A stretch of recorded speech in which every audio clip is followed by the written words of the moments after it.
hello guys welcome back to my channel बर्तमान आम आसलु मुनार केरल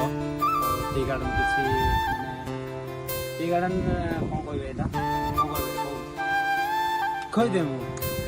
हाँ कुपारा लोकेशन जो किए टूर करने तो मुनार डेस्टिनेशन को आसतु मुनार आसला कुपारा लोकेशन कहे पलि आसतु Munnar to maximum distance 30 kilometre देखा आम तीन टा सांग देखा के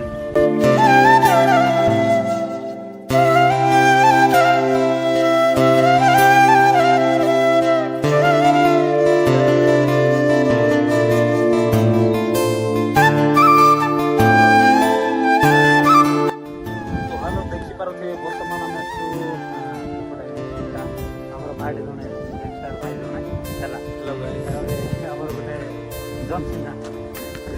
नाटा मुह देख जानी माने देखी पारे कारण ना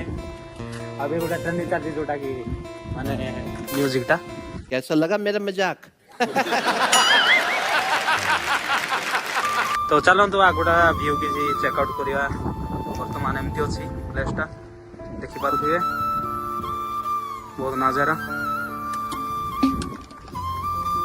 तो ये आसला बहुत एक्साइटेड माने कि पवन बहुत एते माने नॉर्मली कोल्ड जे माने आपन शीत प्रबल हो खरा नॉर्मली रोचे मौसम टा